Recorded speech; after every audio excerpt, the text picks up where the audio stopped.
In case you've been wondering about the possibility of being able to make a full recovery from your DGBI, I'm living proof that making a full recovery is indeed possible. I'm Dr. Jennifer Franklin, a psychologist specializing in the treatment of IBS and other DGBIs for over 20 years. But before that, I was a patient myself. I was diagnosed with IBS in high school.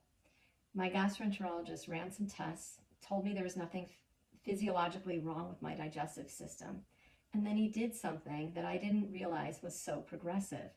He referred me to a psychologist. That felt stigmatizing, so I didn't reach out to that psychologist for a year until I was desperate for help.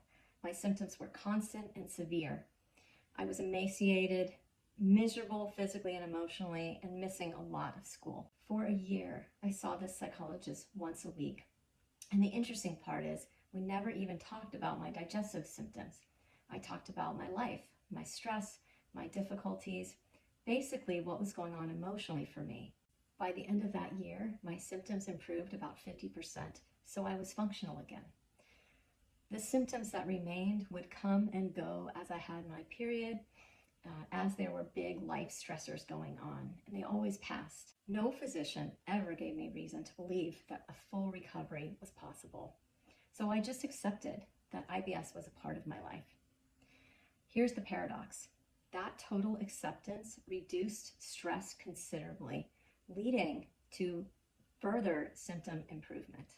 During graduate school, amongst a community of warm, kind, caring, and affectionate people, I was immersed in daily mind-body practices such as meditation, yoga, and martial arts. And by doing these things on such a regular basis, my brain and body started reaching a state of safety and calm that I'd never before experienced. And it took that to help me register how anxious I had been my whole life. As all of these behavioral changes started adding up, the time between my IBS episodes grew longer and longer. Months passed, then years. And then it became time for me to address the habits and fears that I developed because of my IBS, like avoiding foods, like carrying around medication just in case.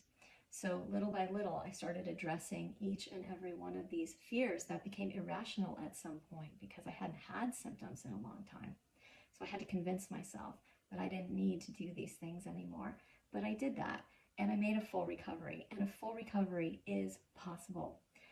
If because of your unique situation, it is truly not possible, you can reduce stress and help your body to heal as much as your body can heal, and that is worth it.